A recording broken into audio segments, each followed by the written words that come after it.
اعوذ باللہ من الشیطان الرجیم بسم اللہ الرحمن الرحیم۔ یہ حضرت عیسیٰ علیہ السلام کی بعثت سے 400 سال قبل یونان کے شہر ایتھنز کی ایک شام تھی، جب سقراط، جسے فادر آف فلاسفی کہا جاتا ہے، کو زہر کا پیالہ پینے کا حکم دیا گیا۔ لیکن اس کا جرم کیا تھا؟ اس کا جرم یہ تھا کہ وہ نوجوانوں کو سوال کرنا اور سوچنا سکھاتا تھا۔ وہ کہتا تھا سچائی وہ نہیں جو دوسروں نے سکھائی ہے، سچائی وہ ہے جو تم خود دریافت کرو۔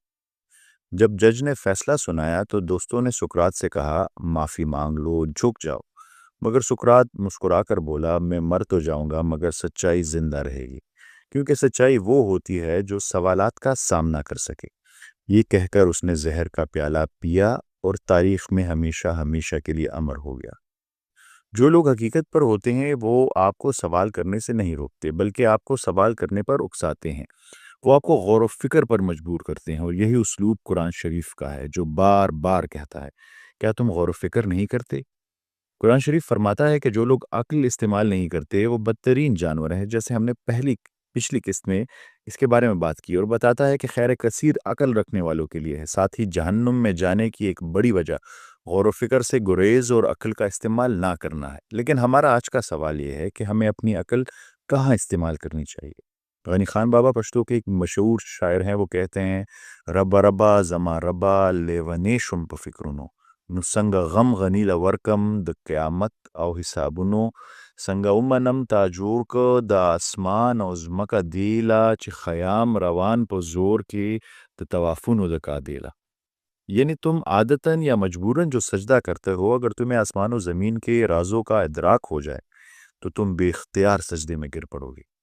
علامہ اقبال کی کتاب بال جبریل میں ایک نظم جو اس لمحے کو بیان کرتی ہے جب روح انسانی پہلی بار زمین پر آتی ہے، وہ اپنی آنکھیں کھولتی ہے اور زمین اس کا استقبال کرتے ہوئے کہتی ہے کھول آنکھ، زمیں دیکھ، فلک دیکھ، فضا دیکھ، مشرق سے ابھرتے ہوئے سورج کو ذرا دیکھ، اس جلوائے بے پردہ کو پردے میں چھپا دیکھ، ہے تیرے تصرف میں یہ بادل، یہ گھٹائیں، یہ گنبد افلاک، یہ خاموش فضائیں۔ یہاں زمین ایک استاد بن کر انسان کو دعوت فکر دے رہی ہے۔ وہ کہتی ہے یہ زمین، یہ آسمان، یہ پہاڑ، یہ سمندر، یہ بہتی ہوائیں، یہ گھومتے بادل، یہ نظام شمسی، یہ کہکشائیں، کیا یہ سب یوں ہی ہے؟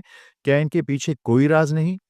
قرآن کریم ہمیں صرف سوچنے کی دعوت نہیں دیتا، بلکہ یہ بھی بتاتا ہے کہ کن چیزوں پر غور کرنا چاہیے۔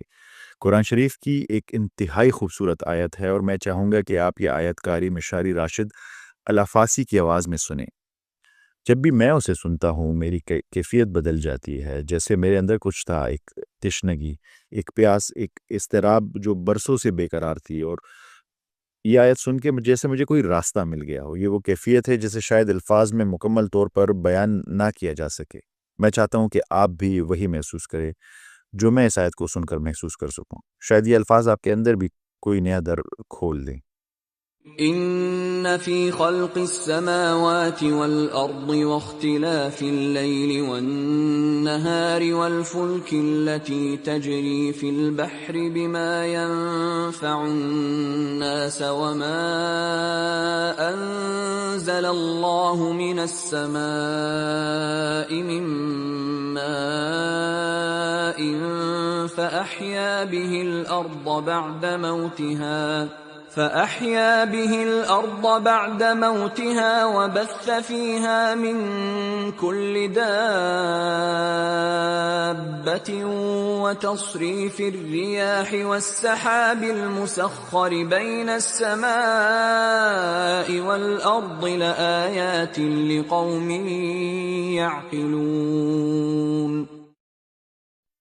اس آیت کا ترجمہ ہے بے شک آسمان اور زمین کی پیدائش میں، یعنی کریشن آف یونیورس میں، اور رات اور دن کے بدلنے میں، یعنی سولر سسٹم میں، اور وہ کشتیاں جو آپ کے فائدے کے لیے سمندروں میں چلتی ہیں، اور وہ پانی جو ہم نے آسمان سے نازل کیا اور اس سے مردہ زمین کو زندہ کیا، اور وہ تمام چرند پرند جو زمین پر ہیں، اور یہ ہوائیں اور یہ بادل، اس میں نشانیاں ہیں کن کے لیے؟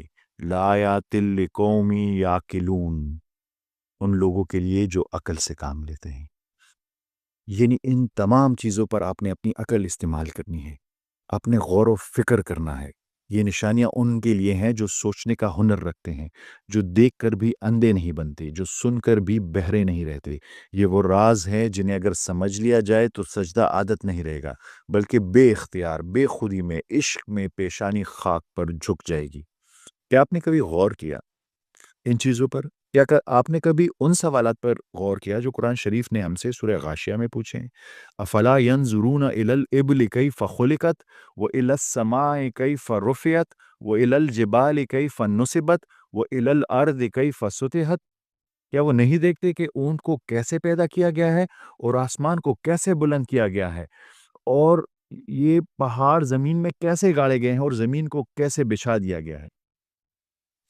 اگر تم آسمان اور زمین کے راز جان لو تو تمہیں عادتاً سجدہ کرنے کی ضرورت نہیں رہے گی، تم بے اختیار سجدے میں گر پڑو گی۔ یہ راز کیا ہے؟ کیا واقعی کائنات کا ذرہ ذرہ ہمیں کسی طرح بڑے پیغام کی طرف بلا رہا ہے؟ اگر آپ بھی ان رازوں کی تلاش میں ہیں تو ہمارے ساتھ اس سفر کا حصہ بنیں۔ یہ ہماری سیریز غور و فکر کی چھٹی قسط تھی۔ اگلی قسط میں ہم انہی رازوں پر بات کریں گے۔ تب تک کے لیے آپ سے ایک ہی سوال ہے، یہ آسمان اور زمین کی پیدائش کیسے ہوئی اور یہ ہمیں اللہ کے قریب کیسے لے جائے گی؟ ملتے ہیں اگلی قسط میں۔ آپ سب کی سماعتوں کا بہت بہت شکریہ۔ اللہ حافظ۔